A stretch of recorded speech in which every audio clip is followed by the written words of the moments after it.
আসসালামু আলাইকুম। Shimul Memorial North South School and কলেজের পক্ষ থেকে তোমাদের সকলকে স্বাগতম। আমি উপস্থাপনা রয়েছে মোসাম্মদ ফাহমিদা সিদ্দিকা মিলি, তোমাদের বাংলাদেশ ও বিশ্ব পরিচয় শিক্ষক। আজকে দ্বিতীয় সাময়িকের পরে প্রথম ক্লাস, তাই না? পরীক্ষা কেমন দিয়েছো? নিশ্চয় ভালো। অনেক মনোযোগের সাথে লেখাপড়া করে পরীক্ষাগুলো দিয়েছো। লেখাগুলো আরো ভালো করতে হবে। যেটুকু দেখলাম লেখাতে এখনো তোমাদের অমনোযোগ আছে। অমনোযোগিতা থাকা যাবে না, তোমাদের মনোযোগ দিয়ে সুন্দর করে সুস্পষ্ট করে লিখতে হবে, ঠিক আছে? আচ্ছা, এই যে করোনা সংকটকালীন সময়ে এতদিন পরীক্ষা দিলে নিশ্চয়ই সুস্থভাবে, স্বাভাবিকভাবে এবং সকল নিয়ম মেনে পরীক্ষা দিচ্ছ। আমরা আজকে তোমাদের ক্লাস শুরু করতে যাচ্ছি সপ্তম অধ্যায় মানবাধিকার। এই সপ্তম অধ্যায়টা তোমাদের নিশ্চয় মনে আছে, যখন আমাদের ছুটি হয়ে গিয়েছিল সংকটকালীন সময়ের জন্য, তখন আমাদের সপ্তম অধ্যায়টা পড়ানো বাকি ছিল, যার জন্য এই অধ্যায়টি আমরা বার্ষিক শুরু করতে যাচ্ছি। তাহলে আজকের অধ্যায় থেকে তোমরা কি কি জানতে পারবে সেটা একটু আমরা জেনে। এখানে লেখা আছে, দেখো শিক্ষণফল। আমরা আজকের অধ্যায় থেকে জানতে পারবো কি কি। মানবাধিকার সার্বজনীন ঘোষণাপত্র সম্পর্কে তোমরা বলতে পারবে, সকলের অধিকার এবং মানবাধিকার বিরোধী কাজ সম্পর্কে তোমরা বলতে পারবে, অটিস্টিক শিশু সম্পর্কে জানতে পারবে, শিশুর মানবাধিকার লঙ্ঘন সম্পর্কে বলতে পারবে, কিভাবে মেয়েরা তাদের অধিকার থেকে বঞ্চিত হচ্ছে তাও বলতে পারবে। তাহলে আজকের আলোচ্য বিষয় কি? তাহলে আজকের আলোচ্য বিষয় হচ্ছে মানবাধিকার সার্বজনীন ঘোষণাপত্র, সকলের অধিকার, মানবাধিকার বিরোধী কাজ, অটিস্টিক শিশু মেয়েদের মানবাধিকার লঙ্ঘন। অটিস্টিক শিশু ও শিশু মেয়েদের মানবাধিকার লঙ্ঘন। তাহলে আমরা আলোচনায় চলে যাই। মানবাধিকার কি, তাই না? এটা আমাদের আগে জানতে হবে। আমাদের অধ্যায়ের নামই যেহেতু মানবাধিকার। মানব মানে কি? মানব মানে মানুষ, মানুষকে মানব বলা হয়। আর মানবাধিকার মানে মানুষের অধিকার, তাই না? তাহলে এখানে দেখি আমাদের লেখা আছে, মানুষ হিসেবে আমাদের সবার সুস্থ ও সুন্দরভাবে বেঁচে থাকার অধিকারই হলো মানবাধিকার। মানে আমরা যে মানুষ, আমাদের মানুষ হিসেবে বেঁচে থাকার জন্য যা যা দরকার, সেটার জন্য যা যা দরকার সেই অধিকার ভোগ করার পরে আমরা সুস্থ সুন্দরভাবে যদি বেঁচে থাকি, তাহলে আমরা মানবাধিকার ভোগ করতে পারবো। মানবাধিকারের সার্বজনীন ঘোষণাপত্র অনুমোদন করেছে কে? জাতিসংঘ। তাহলে মানবাধিকারের সার্বজনীন ঘোষণাপত্র অনুমোদন করেছে জাতিসংঘ কত সালে করেছে? 1948 সালে 10 ডিসেম্বর। 1948 সালে 10 ডিসেম্বর মানবাধিকার সার্বজনীন ঘোষণাপত্রে অনুমোদন হয়েছে এবং অনুমোদন করেছে কি? জাতিসংঘ। এবং এই যে জাতিসংঘ মানবাধিকার সার্বজনীন ঘোষণাপত্র অনুমোদন করেছে, এটি কি নির্বিশেষে? সবার সমান অধিকার এখানে ঘোষণা করা হয়েছে, জাতি, ধর্ম, বর্ণ নির্বিশেষে। মানে আমাদের বাংলাদেশে বা পৃথিবীতে হচ্ছে কি, বিভিন্ন ধরনের জাতি রয়েছে, বিভিন্ন ধর্মের মানুষ রয়েছে, বিভিন্ন বর্ণের মানুষ রয়েছে, কিন্তু জাতি, ধর্ম, বর্ণ নির্বিশেষে সকলের অধিকার সমান। কারো অধিকারী কালো বা ফর্সা হিসেবে, কালো বা সাদা হিসেবে যেমন কম বেশি হবে না, তেমন ইসলাম, হিন্দু, বৌদ্ধ, খ্রিস্টান এরকম ধরনের হিসেবেও কম বেশি হবে না। তার মানে কি, জাতি, ধর্ম, বর্ণ নির্বিশেষে সকলের অধিকার সমান। মানুষ হিসেবে আমাদের কি কি অধিকার রয়েছে সেটা তাহলে আমরা জেনে নিই, তাই না? মানুষ হিসেবে আমাদের অধিকার, কি কি অধিকার রয়েছে? সব মানুষ জন্মগতভাবে স্বাধীন। মানে কি, আমরা জন্মের পরে আমরা স্বাধীনভাবে জন্মগ্রহণ করি এবং জন্মের পর থেকেই আমরা স্বাধীনতা ভোগ করতে থাকি, তাই না? তাহলে মানুষ জন্মগতভাবে স্বাধীন। স্বাধীনভাবে চলাফেরা করার অধিকার। স্বাধীনভাবে আমরা চলাফেরা করব, তার মানে কিন্তু এই নয় যে কারো চলাফেরায় বাধা প্রদান করে আমরা চলাফেরা করব। কারো চলাফেরায় বাধা প্রদান না করে আমরা স্বাধীনভাবে চলাফেরা করতে পারি, এটাকে বলা হয় যে স্বাধীনভাবে চলাফেরা করার অধিকার। সমাজে সবার সমান মর্যাদা। তাহলে কি, সমাজে সবার সমান মর্যাদা ও অধিকার। তাহলে সমাজে সবার সমান মর্যাদা রয়েছে। ধনী গরিব, ওই যে বললাম জাতি, ধর্ম, বর্ণ নির্বিশেষে, তেমনি এখানেও জাতি, ধর্ম, বর্ণ, ধনী গরিব নির্বিশেষে সকলের অধিকার সমান। যেমন একজন দিনমজুরের যেমন যে অধিকার, তেমনি একজন বিত্তবানেরও সেই অধিকার। আমি বিত্তবান হলে বেশি অধিকার ভোগ করব, একজন দিনমজুর হলে সে কম অধিকার ভোগ করবে, সেটা কিন্তু নয়। অর্থাৎ এখানে হচ্ছে সকলের সমান অধিকারকে মর্যাদা দেওয়া হয়েছে, ঠিক আছে? আচ্ছা, শিক্ষা গ্রহণের অধিকার। এই যে শিক্ষা গ্রহণের অধিকার, তোমরা শিখতে আসো, এই শিক্ষা গ্রহণের অধিকার কিন্তু সকলের রয়েছে। সকলের শিক্ষা গ্রহণ করার অধিকার রয়েছে, যেমন গরিব মানুষের যে রয়েছে তেমন ধনী মানুষেরও রয়েছে। ঠিক আছে, তাহলে আমরা সকলে শিক্ষা গ্রহণ করব। শিক্ষা গ্রহণ না করলে কি হবে? আমরা ভালো মন্দ বুঝতে পারবো না, কোনো প্রবলেমে পড়লে আমরা সেটা সমাধান করতে পারবো না, কাউকে সাহায্য করতে পারবো না, তাই না?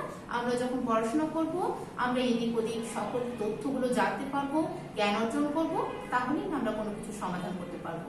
তার জন্য বাসায় আমরা খুব মনোযোগের সাথে পড়াশোনা করবো। ঠিক আছে, তাহলে শিক্ষা গ্রহণের অধিকার আমাদের সকলের রয়েছে। প্রত্যেকের নিরাপত্তা লাভের অধিকার, প্রত্যেকের নিরাপত্তা লাভের অধিকার রয়েছে। এখন নিরাপত্তার জন্য আমরা কার কাছে যাই? পুলিশের কাছে যাই, তাই না? পুলিশ ডিপার্টমেন্টের কাছে যাই।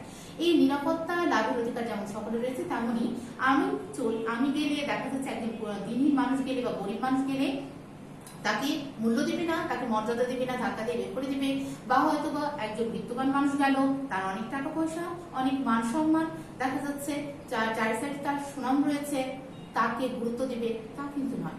সকলেরকেই সমান অধিকার দিতে হবে এবং সকলের কথাকে গুরুত্ব দিয়ে বিবেচনা করতে হবে। তাহলে প্রত্যেকেরই আমাদের নিরাপত্তা লাভের অধিকার রয়েছে। আমরা প্রয়োজনে নিরাপত্তার জন্য পুলিশের সাহায্য নেব। কাউকে নির্যাতন ও অত্যাচার না করা, তাহলে কাউকে নির্যাতন এবং অত্যাচার করা যাবে না, এটা আমাদের কাজ নয়। কাউকে নির্যাতন এবং অত্যাচার করা যাবেই না। যদি আমাদের উপর কেউ নির্যাতন করে বা অত্যাচার করে বা অর্থাৎ আমরা নির্যাতিত হই, তাহলে কি আমরা পুলিশের শরণাপন্ন হব, বিচারের শরণাপন্ন হব। তাহলে কি হবে? বিচার কার্য সম্পূর্ণ হবে এবং অপরাধীকে শাস্তি দেওয়া হবে। ঠিক আছে, খেয়াল খুশি মতো গ্রেফতার ও আটক না করা। খেয়াল খুশি মতো আমার কারোর উপর রাগ হলো, আমি তাকে গ্রেফতার করে নিলাম, পুলিশ তাকে গ্রেফতার করে নিল, সেটা কি না। নির্দিষ্ট সুনির্দিষ্ট ওয়ারেন্ট থাকতে হবে, প্রমাণ থাকতে হবে, তাহলে তাকে গ্রেফতার বা আটক করা যাবে। একজন নিরপরাধ মানুষকে গ্রেফতার বা আটক করা যাবে না। তাহলে আমরা খেয়াল খুশি মতো কাউকে গ্রেফতার বা আটক করতে পারি না। ঠিক আছে, এটা মানবাধিকার বহির্ভূত কাজ। আইনের চোখে সব মানুষ সমান। আইন ছোট বড় কাউকে বিচার করে না। আইনের চোখে অপরাধী অপরাধী। ঠিক আছে, অপরাধ যে করেছে তাকে শাস্তি পেতেই হবে। তাহলে আইনের চোখে সব মানুষই সমান, সে যেই হোক না কেন। সবার সমান মজুরি পাওয়ার অধিকার। সবার সমান মজুরি পাওয়ার অধিকার রয়েছে। এখন একটা কাজ করছে নারী এবং পুরুষ, উভয় একটা কাজ করছে, একই সময় ধরে করেছে। এখন দেখা যাচ্ছে মজুরি দিতে গিয়ে পুরুষকে দেওয়া হচ্ছে বেশি মজুরি আর নারীকে দেওয়া হচ্ছে কম মজুরি। এটা কি মানবাধিকার অন্তর্ভুক্ত কাজ হলো? না, এটা মানবাধিকার বহির্ভূত কাজ হলো। অর্থাৎ মানবাধিকারের ভিতরে এরকম কোনো নেই, সকলকে সমান মজুরি দিতে হবে। অর্থাৎ নারী যে রকম মজুরি পাবে, পুরুষও ঠিক তেমনই মজুরি পাবে, তার কাজে মানদণ্ড বিচার করে। তাহলে সবার সমান মজুরি পাওয়ার অধিকার রয়েছে। বিচার পাওয়ার অধিকার, ওই যে বললাম যে সকলে বিচারের কাছে বা আইনের কাছে সকল মানুষ সমান, তার মানে আমাদের সকলেরই বিচার পাওয়ার অধিকার রয়েছে। সম্পত্তির অধিকার। সম্পত্তির অধিকার, আমরা ব্যক্তি মালিকানার সম্পত্তি রাখতে পারি, যার জন্য আমাদের সম্পত্তি কেনা বেচা করার অধিকার রয়েছে। আমার ইচ্ছা মতো আমি আমার সম্পত্তি যে কারো কাছে বিক্রয় করতে পারি এবং আমি কারো কাছ থেকে ক্রয়ও করতে পারি। ঠিক আছে, তাহলে সম্পত্তির অধিকার আমাদের রয়েছে। নিজ নিজ ধর্ম পালনের অধিকার। আমাদের প্রত্যেকের নিজস্ব একটা ধর্ম রয়েছে, তাই প্রত্যেক ধর্মেরই কিছু নীতিকথা থাকে, সেই নীতিকথাগুলো প্রত্যেকটা মানুষের জন্যই ভালো, তাই না?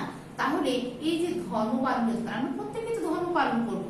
এই ধর্ম পালন করতে যে যদি অন্য কারো বাধা সৃষ্টি হয়, অন্য কারো বাধা, তাহলে তো সমস্যা, তাই না? তাহলে অন্য কারো ধর্ম পালনের বাধা সৃষ্টি না করে আমরা অবশ্যই নিজ নিজ ধর্মগুলো পালন করব। ঠিক আছে, তাহলে সমাজে শান্তি বিরাজ করবে। নিজের চিন্তা ও মত প্রকাশের অধিকার। আমাদের সুচিন্তিত মতামত, আমাদের চিন্তা মত প্রকাশের অধিকার সকলের রয়েছে, কিন্তু এমন চিন্তা এবং এমন মত প্রকাশ করব না যেন অন্যের মতামতে বা অন্যের এতে বাধা সৃষ্টি হতে পারে, তাই না? অন্যের ইগোতে বা অন্যের মানসিকতায় বাধা সৃষ্টি হয় বা তার কোনো সমস্যার সৃষ্টি হয়, যার জন্য আমরা নিজের চিন্তা ও মত প্রকাশ করব, অন্যের চিন্তা ও মতে যেন কোনো বিঘ্ন সৃষ্টি না হয় সেই হিসাবে। তাহলে আমাদের প্রত্যেকের সুচিন্তিত মতামত প্রকাশের অধিকার রয়েছে। নারী পুরুষের সমান অধিকার।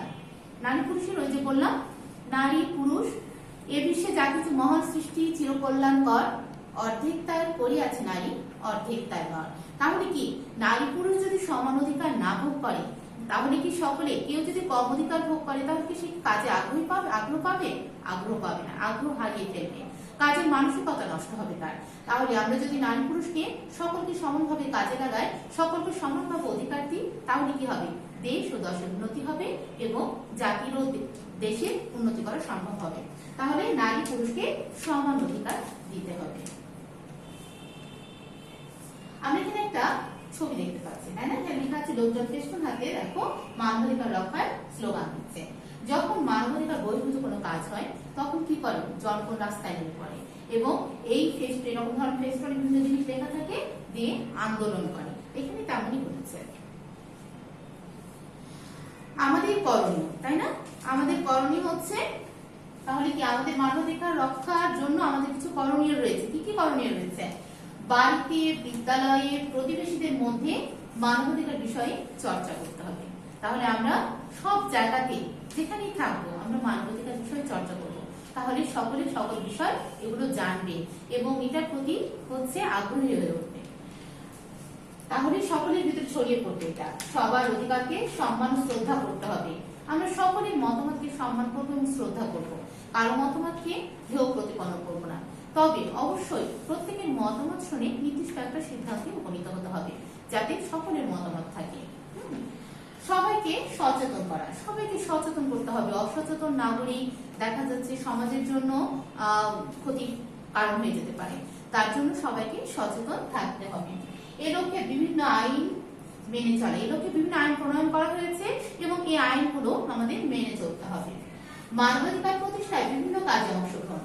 মানবাধিকার যখন লঙ্ঘন হয় তখন মানবাধিকার বিভিন্ন নিয়ম নীতি প্রণয়ন করা হয় এবং এই মানবাধিকার প্রতিষ্ঠার জন্য বিভিন্ন কাজে আমাদেরকে কি করতে হবে? অংশগ্রহণ করতে হবে এবং অন্যান্যদেরকে উৎসাহ প্রদান করতে হবে। প্রয়োজনে কি করবো? আমরা প্রতিবাদ করব। মানবাধিকার লঙ্ঘন হতে দেখলে কি করবো? আমরা বসে থাকবো চুপ করে? না, প্রয়োজনে আমরা প্রতিবাদ করব। ঠিক আছে, তারপরে আমরা জানবো আজকে অটিস্টিক শিশু সম্পর্কে। তাহলে অটিস্টিক শিশু কি? অটিস্টিক শিশু হচ্ছে অটিজম সমস্যায় আক্রান্ত। কোন সমস্যায়? অটিজম সমস্যায়। অটিজম সমস্যায় আক্রান্ত শিশুদের অটিস্টিক শিশু বলে। এই অটিজম একটি বিকাশগত সমস্যা, এটা কোনো মানসিক রোগ নয়, এটি কোনো মানসিক রোগ নয়। তাহলে অটিজম একটি কি? বিকাশগত সমস্যা, এটা কোনো মানসিক রোগ নয়। ঠিক আছে, অটিজম সমস্যায় আক্রান্ত শিশুদেরকে কি বলে? তাহলে অটিস্টিক শিশু বলে। এটা আমাদের খেয়াল রাখতে হবে, বারবার এটা মনে করে পড়তে হবে। হ্যাঁ, এদের ভিতরে এদের অনেক ধরনের বৈশিষ্ট্য দেখা যায়। আমাদের মানুষের, সকলেই আমরা মানুষ, আমাদের সকলের ভিতরে যেমন স্বাভাবিক মানুষের ভিতরে অনেক ধরনের বৈশিষ্ট্য থাকে, তেমন এদের ভিতরেও কিছু বৈশিষ্ট্য লক্ষ্য করা যায়। সেগুলো কি কি সেটা আমরা জানি। এদের কেউ চঞ্চল, কেউ শান্ত হয়ে থাকে। এদের দলে কাজ করতে অসুবিধা হয়। এরা দলে কাজ করতে কেন অসুবিধা হয়? এরা অনেক কিছু মনে রাখতে পারে না। দেখা যাচ্ছে যে নিজের নামটা সঠিকভাবে বলতে পারে না, কেউ ডাকলে সাড়া দিতে পারে না, আবার কাউকে ডাকলে বারবার একই কথা বলতে থাকে, একই কাজ বারবার করতে থাকে, সুইচ অন অফ করতে থাকে, তাকে কোনো খেলনা নিয়ে চুপ করে বসে থাকে, এইসব কাজগুলো করে, তাই না? তারপরে এদের দলে কাজ করতে অসুবিধা হয়, কারণ দলে অনেক জনের মতামত দিতে হয়। হ্যাঁ, তাহলে একসাথে অনেক কাজ করা হয়, এই জন্য এদের দলে কাজ করতে অসুবিধা, সবকিছু মনে থাকে না যে, তার জন্য এই জন্য আমরা কি করবো? তাদের সহযোগিতা করব। এরা অন্যের স্পর্শে আটকে উঠে, ছুঁয়ে দিলে, আমাদেরকে ছুঁয়ে দিলে যেমন আমরা আটকে উঠি না, কিন্তু আমরা স্বাভাবিকভাবে কথা বলি, কিন্তু অটিস্টিক শিশুরা ওদেরকে ছুঁয়ে দিলে ওরা ভয় পেয়ে যায়, আটকে ওঠে। হ্যাঁ, যার জন্য ওরা স্পর্শ কাতরতার জন্য এটা হয়ে থাকে। তাই এদেরকে সাধারণত অন্যান্য মানুষ, যারা অপরিচিত মানুষ, তারা ছুঁয়ে থাকে না। এরা একই কাজ একটানা করতে থাকে, একটা কাজ বারবার করতে থাকে। একটা খেলনা নিয়ে খেলছে, ওই খেলনা নিয়েই খেলবে। এক জায়গায় থেকে এক জায়গায় বসে আছে, খাচ্ছে বা সুইচ অন অফ করছে, ও অন অফ করতেই থাকে। ঠিক আছে, এই যে একটানা কাজ করার প্রবণতাটা, এটা হচ্ছে অটিস্টিক শিশুর একটা বিশেষ লক্ষণ। কোন কোন অটিস্টিক শিশুর চমৎকার প্রতিভার অধিকারী হয়। চমৎকার, এরা কেউ বলতে ভালো, কেউ চিত্র আঁকতে পারে, অঙ্কন করতে পারে ভালো, আবার কেউ গান করতে পারে খুব ভালো। তোমরা নিশ্চয় দেখেছো যে মিনামিতে মিনা কার্টুনে একটা আছে, অটিস্টিক শিশুর একটা সিরিয়াল আছে। সেই পর্বটাতে কি হয়েছে যে একটা বাচ্চা খুব সুন্দর গান করে, কিন্তু হ্যাঁ, ওকে ডাকলে সহজে সাড়া দেয় না, কিন্তু বাচ্চাটা খুব দারুণ গান করে। তাহলে কি, কেউ কেউ অনেক বিশেষ প্রতিভার অধিকারী হয়ে থাকে, কেউ গান করে, কেউ অঙ্ক করে, কেউ ছবি আঁকতে ভালোবাসে। আমরা এখানে একটা ছবি দেখতে পাচ্ছি, তাই না? এই যে অটিস্টিক শিশুর বিভিন্ন বৈশিষ্ট্যগুলো এখানে দেওয়া হয়েছে। আমরা এখানে একটু পড়ে নিই, আমরা এগুলো জেনেছি আগে। কোনো কোনো অটিস্টিক শিশু অন্য শিশুদের মতো লেখাপড়া করতে পারে। আমরা যেমন স্বাভাবিক শিশু দেখেছি, তোমরা যেমন স্বাভাবিক শিশু, তোমাদের মধ্যে ওই শিশুরা, অটিস্টিক শিশুরাও স্বাভাবিক শিশুর মতো লেখাপড়া করতে পারে, তোমাদের মধ্যে করতে পারে। সকল কাজ বা বিষয় একই নিয়মে করতে চায়, মানে ওরা সকল কাজগুলো এক নিয়মে করতে চায়। নিয়মের ব্যতিক্রম ঘটলে ওদের সমস্যার সৃষ্টি হয়। দৈনিক কাজের রুটিন বদল হলে খুবই উত্তেজিত হয়। দৈনিক কাজের রুটিন বদল হলে ওরা ধরতে পারে না, যেহেতু ওরা মনে রাখতে পারে না, তার জন্য ওরা একই নিয়মে সকল কাজ করতে চায়। ধরো যে ওরা বাসায় আছে, একটা ঘরে ফার্নিচার রয়েছে অনেকগুলো। এখন এই ফার্নিচার গুলোকে যদি এলোমেলো করে দেওয়া হয়, প্রতিদিন এই জায়গায় এক জায়গায় টেবিল থাকে, দ্বিতীয় দিন ওই জায়গায় টেবিলটা থাকবে না, তৃতীয় অন্য জায়গায় হলো, এরকম করে যদি ফার্নিচার গুলো চেঞ্জ করে, তাহলে কিন্তু ওরা বিরক্ত হবে, কারণ ওরা সবকিছু মনে রাখতে পারে না, ধরে নিতে পারে না চটপট করে। তার জন্য একই রুটিনে কাজ করে। তাহলে আমাদেরকে তাদেরকে সহযোগিতা করতে হবে, যেন তাদের চলাচলে কোনো অসুবিধা না হয়। তারা আলো, শব্দ, গতি, স্পর্শ, ঘ্রাণ বা মানের ক্ষেত্রে অতি সংবেদনশীল হয়ে থাকে। যেমন সংবেদনশীল ত্বকের কারণে কোনো বিশেষ ধরনের কাপড় পরতে চায় না। তারা কিছু কিছু সংবেদনশীল ত্বক, যেহেতু তারা বিশেষ ধরনের কিছু কিছু কাপড় রয়েছে যেগুলো পরতে চায় না। কোনো কোনো অটিস্টিক শিশু চমৎকার প্রতিভার অধিকারী হয়, যেমন ছবি আঁকা, অঙ্ক করা বা গান গাওয়া, যেটা একটু আগে তোমাদেরকে বললাম। অটিস্টিক শিশু শারীরিকভাবে সম্পূর্ণ সুস্থ। এটা কি, তাহলে এটা কোনো মানসিক রোগ নয়, এটা হচ্ছে একটা বিকাশগত সমস্যা। তার মানে তারা শারীরিকভাবে সম্পূর্ণ সুস্থ। কোনো একটি বিশেষ জিনিসের প্রতি প্রবল আকর্ষণ থাকে, সেটি সবসময় সাথে রাখে, যেটি তাদের ভালো লাগে। যে ধরা যাক খেলনা বা অন্য কোনো বিষয়, অন্য কোনো সামগ্রী, যেটা তাদের ভালো লাগে, সেটা সবসময় তারা সাথে রাখতে চায়, কাছে রাখতে চায়। তারা হয়তো কোনো খেলনা নিয়ে না খেলে বরং শক্ত করে ধরে বসে থাকে, গন্ধ নেয় বা ঘন্টার পর ঘন্টা সেগুলোর দিকে তাকিয়ে থাকে। তাহলে তারা কি করে, তারা হয়তো কোনো খেলনা নিয়ে খেলে না, কিন্তু ওটাকে নিয়ে পছন্দ করে, যেহেতু শক্ত করে ধরে বসে থাকে। অন্য কেউ যদি নিয়ে নেয়, হ্যাঁ, তারপরে কি করে, তারা একটু ঘন্টার পর ঘন্টা তাকিয়ে থাকে এবং গন্ধ নেয়, ঘ্রাণ নেয়। এরকম ধরনের বৈশিষ্ট্যগুলো অটিস্টিক শিশুদের ভিতরে দেখা যায়। আমাদের সমাজে অনেক ধরনের শিশু রয়েছে, তাই না? তা অনেক ধরনের শিশুর ভিতরে অনেক ধরনের পরিবার রয়েছে, ফ্যামিলি রয়েছে, কেউ গরিব, কেউ মধ্যবিত্ত, কেউ উচ্চবিত্ত, তাই না? কিছু কিছু যেগুলো নিম্নবিত্ত রয়েছে বা দিনী মানুষ রয়েছে, তাদের নিয়ে প্রবলেম, তাই না? শিশু শ্রম, এই তাদেরকে কি করতে হয়, তাদেরকে শিশু শ্রম করতে হয়। 18 বছরের নিচে যেসব বাবুরা রয়েছে তাদেরকে বলা হয় শিশু। এই শিশু শ্রম, বুঝছো, শিশু শ্রম হচ্ছে একটা মানবাধিকার বিরোধী কাজ। এই শিশুদের সময় কি, এখন শিশুদের সময় হচ্ছে পড়াশোনা করা, লেখাপড়া করে জ্ঞান অর্জন করা, সুপ্ত প্রতিভার বিকাশ ঘটানো এবং তাকে মনোযোগ সহকারে লেখাপড়া করে সুচিন্তিত মতামতে প্রকাশ করা। তাহলে না শিশুরা আস্তে আস্তে বড় হবে এবং দেশ ও জাতি ভবিষ্যৎ হয়ে গড়ে উঠবে। কাজে আমাদের মানবাধিকার বিরোধী কাজ আরো রয়েছে। কাজে সহায়তাকারী ব্যক্তি বা গৃহকর্মীকে নির্যাতন। আমরা সকলে আমরা সামাজিক জীব, যেহেতু একে অপরের সহযোগিতা ছাড়া চলতে পারি না, তাই না? তাহলে আমাদের বাসায় দেখা যাচ্ছে কাজ করতে সময় নেই বা কাজে গৃহকর্মী দরকার হয়, কাজে একজন সাহায্যকারী হলে কাজ করতে সুবিধা হয়, অনেকেরই রয়েছে বাসায়। এখন কাজে আমাদেরকে সাহায্য করছে, এটা তো তার আমাদের জন্য অনেক একটা উপকারী বিষয়, তাই না? সে আমার উপকার করছে, যদিও আমরা তার জন্য পারিশ্রমিক দিই, কিন্তু পারিশ্রমিক দিলেও সে কিন্তু আমাকে সাহায্য করছে। তাহলে এটা তাকে সাহায্যকারী হিসেবে ধরতে হবে, গৃহকর্মীকে। তাহলে আমাদেরকে কাজে সহায়তাকারী ব্যক্তিকে বা গৃহকর্মীকে অবশ্যই নির্যাতন করা যাবে না। মনে করতে হবে যে তারাও একটা মানুষ, তারাও পরিবারে যেহেতু থাকছে, তখন তারা একটা সদস্য। তাহলে তারও ভালো মন্দ যাচাই করা, ভালো মন্দ দেখাশোনার দায়িত্ব পরিবারের মানুষের। নারী ও শিশু পাচার। নারী ও শিশুদেরকে বিভিন্ন দেশে বিভিন্ন জায়গায় পাচার করে দেওয়া হয় এবং এই পাচার করার পরে কি করা হয়, তাদেরকে বিভিন্ন খারাপ কাজ বা অনেক ধরনের নেগেটিভ কাজগুলো করানো হয়, যেটা মানবাধিকার লঙ্ঘন হয়। তাহলে এই মানবাধিকার লঙ্ঘন যাতে না হয় তার জন্য নারী ও শিশু পাচার রোধ করতে হবে, এই জন্য আমাদেরকে সচেতন হতে হবে। অ্যাসিড নিক্ষেপ, অ্যাসিড নিক্ষেপ কি করা হয়? অ্যাসিড নিক্ষেপ মেয়েদেরকে সাধারণত করা হয় দেখা যাচ্ছে কারো রাগের প্রতি রাগে বশবর্তী হয়ে কারো আকাঙ্ক্ষা পূরণ না হওয়ার জন্য বিভিন্ন আকাঙ্ক্ষা এই কারণে হচ্ছে কি করে যে যারা রাগে বশবর্তী হয়ে অন্যের মুখে বা শরীরে অ্যাসিড নিক্ষেপ করে এবং ঝলসে দেয়। অ্যাসিড হচ্ছে এমন একটা পদার্থ যেটা গায়ে বা শরীরের কোনো অংশ পড়লে সেটা পুড়ে যায়, কিছু আগুনে যেমন পুড়ে যায় তেমন অ্যাসিডও পুড়ে যায়। তাহলে অ্যাসিড নিক্ষেপ করা যাবে না, তাই না? অ্যাসিড নিক্ষেপ একটি মানবাধিকার বিরোধী কাজ, এটা সম্বন্ধেও আমাদেরকে জানতে হবে। সাম্প্রদায়িকতা, সাম্প্রদায়িকতার বশবর্তী হয়ে সাম্প্রদায়িকতা এমন একটি মনোভাব যেখানে হচ্ছে নিজের মতের বিরোধী বা নিজের জাতি ধর্ম কোনো সাম্প্রদায়িকতা বিভিন্ন ভাবে হতে পারে, ধর্মীয় ভাবে হতে পারে, রাজনৈতিক ভাবে হতে পারে, জাতিগত ভাবে হতে পারে, বর্ণগত ভাবে হতে পারে, বিভিন্ন ভাবে সাম্প্রদায়িকতা হয়ে থাকে।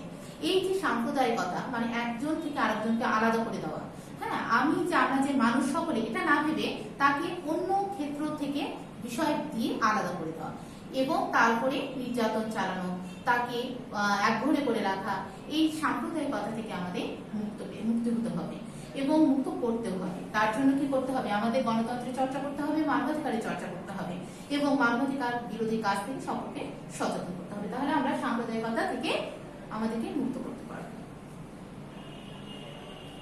যৌতুকের কারণে নারী নির্যাতন, তাহলে যৌতুক কি জানো? যৌতুক হচ্ছে এমন একটি প্রথা যেখানে হচ্ছে সাধারণত বরপক্ষ কন্যা পক্ষের কাছ থেকে বিয়ে আগে বা পরে উপঢৌকন স্বরূপ বা উপহার স্বরূপ কোনো কিছু যখন দাবি করে, জোরপূর্বক দাবি করে, তখন সেটাকে বলা হয় যৌতুক। এবং এই যে বিয়ের আগে বা পরে এই যে চাই তার কন্যা পক্ষের কাছ থেকে জোরপূর্বক যখন চায় এবং কন্যা পক্ষ যখন দিতে অপারগ হয় তখন তার উপরে নির্যাতন চালানো হয়। এই যে যৌতুকের কারণে নারী নির্যাতন, এটা আমাদের অহরহ ঘটনা, এখন অনেকটা কমে গেছে আমাদের, তারপরেও এখনো রয়ে গেছে। এই যৌতুক প্রথা থেকে আমাদের মুক্ত হতে হবে। যৌতুক দেয়া এবং নেয়া উভয়ই সমান অপরাধ, তার জন্য আমরা যৌতুক থেকে মুক্ত হতে চাই।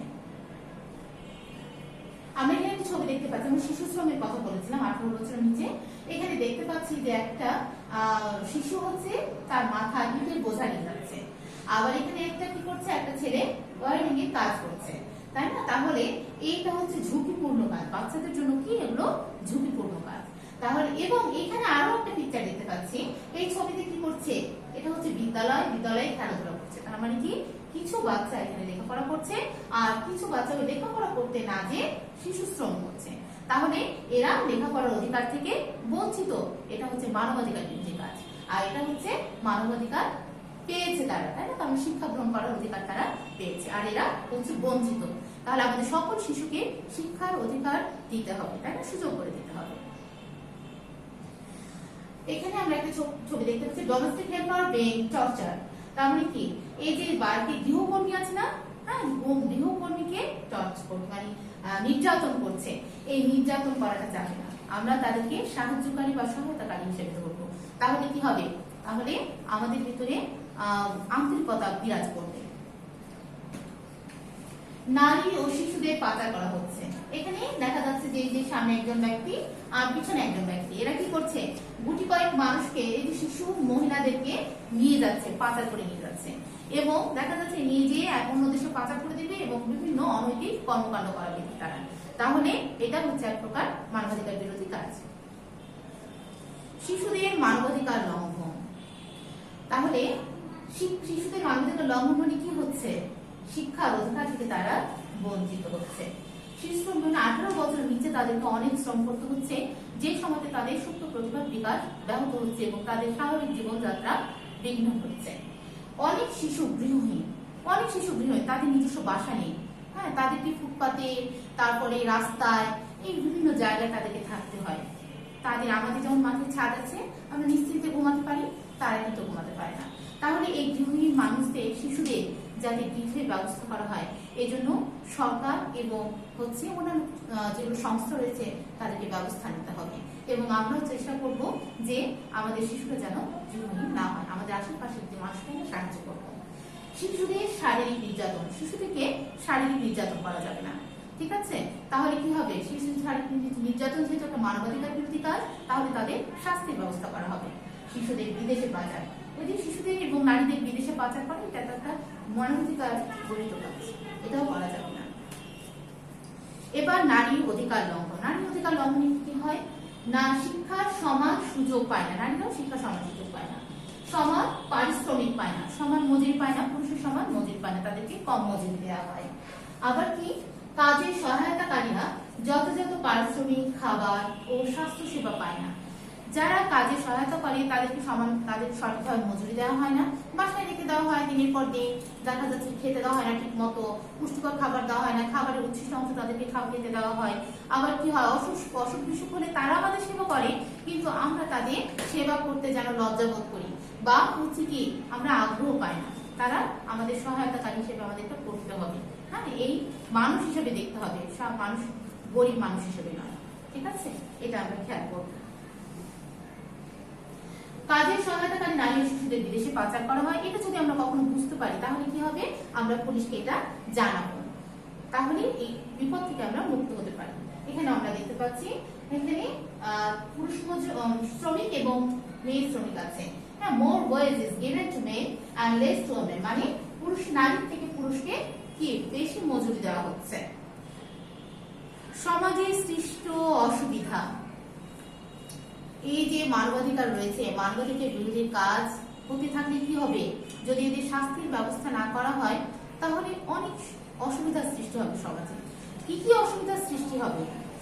অসুবিধার সৃষ্টি হবে, অপরাধ প্রবণতা বৃদ্ধি পাবে। শাস্তির ব্যবস্থা যদি না থাকে, শুধু আইন তৈরি হয়ে গেল, আইনের কার্যকারিতা হলো না, তাহলে কি হবে, মানুষের অপরাধ প্রবণতাটা বেড়ে যাবে।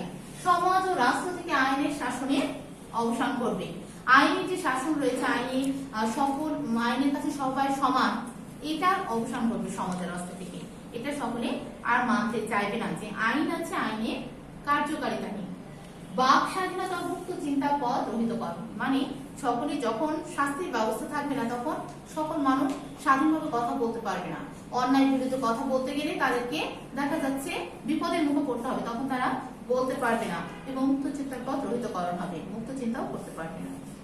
মানবিক বিকাশের পথ রহিত হবে, মানবিক বিকাশের পথে বাধা সৃষ্টি হবে।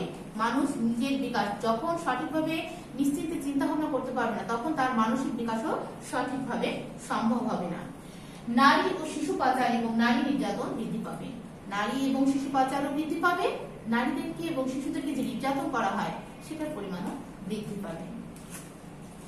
মানুষ শিক্ষা থেকে বঞ্চিত হবে, মানুষকে শিক্ষিত হতে হবে এর জন্য, এবং শিক্ষিত হলেই মানুষের সাহসও বৃদ্ধি পায়, এবং সাহস বৃদ্ধি পেলেই আমরা সমাজে মানবাধিকার প্রতিষ্ঠিত করতে পারব। আমাদের করণীয় কি? আমাদের করণীয় হচ্ছে আবারও বাড়িতে, তাহলে বিদ্যালয়ে প্রতিবেশীদের মধ্যে কি করব, মানবাধিকার বিষয়ে চর্চা করব। ঠিক আছে, সবার অধিকারকে কি করব, সম্মান এবং শ্রদ্ধা করব, সবাইকে সচেতন করব, এ বিষয়ে আমরা আইন মেনে চলবো এবং মানবাধিকার প্রতিষ্ঠায় বিভিন্ন কাজে অংশগ্রহণ করবো। এটা আমরা আরো একবার করেছি, তাহলে আমাদের করণীয়টা সবসময় আমাদেরকে মনে রাখতে হবে এবং সে অনুযায়ী কাজ করতে হবে। তাহলে আগামী দিন তোমাদের কি সপ্তম অধ্যায় পার্ট 1 উপর টপিক 1 নেওয়া হবে, এবং পড়া তোমাদের অনুশীলনী 1-2, অতিরিক্ত 1-7-11, এবং বড় প্রশ্নে অনুশীলনী 1 এবং অতিরিক্ত 1-4। তাহলে আমরা একটু এতক্ষণ যা পড়াশোনা করলাম, তাহলে মূল্যায়ন না, আজকে আমরা কতটুকু অর্জন করতে পারলাম সেটা একটু দেখি। তাহলে না, মানুষ জন্মগতভাবে কেমন মনে আসছে, মানুষ জন্মগতভাবে স্বাধীন, জন্মের পরে মানুষ স্বাধীন হয়ে যায়, তাহলে স্বাধীনভাবে জন্মগ্রহণ করে। শিশু ও নারী পাচার কি ধরনের কাজ? শিশু ও নারী পাচার মানবাধিকার বিরোধী কাজ, মানবাধিকার লঙ্ঘন হয় এতে। তাহলে শিশু নারী পাচার কি ধরনের কাজ? মানবাধিকার বিরোধী কাজ। অটিজম মস্তিষ্কের কেমন সমস্যা? অটিজম মস্তিষ্কের বিকাশগত সমস্যা। কেমন সমস্যা? বিকাশগত সমস্যা। শিশুদের ভিন্ন ভিন্ন আচরণকে গ্রহণ করা কিসের অন্তর্ভুক্ত? শিশুদের ভিন্ন ভিন্ন আচরণকে গ্রহণ করা আমাদের মানবাধিকারের অন্তর্ভুক্ত। আমাদের সমাজে কোন কোন ক্ষেত্রে নারী পুরুষের মধ্যে বৈষম্য করা হয়? আমাদের সমাজে অনেক ক্ষেত্রে নারী পুরুষের মধ্যে বৈষম্য করা হয়, তাই না? শিক্ষার ক্ষেত্রে, মজুরির ক্ষেত্রে, তারপরে চাকরির ক্ষেত্রে ইত্যাদি অনেক ক্ষেত্রে আমাদের নারী পুরুষের মধ্যে বৈষম্য করা হয়। এটা বৈষম্য করা যাবে না। তাহলে আজ এ পর্যন্তই। তোমরা সকলে ভালো থাকো, সুস্থ থাকো। আগামী ক্লাস আবার দেখা হবে। আসসালামু আলাইকুম।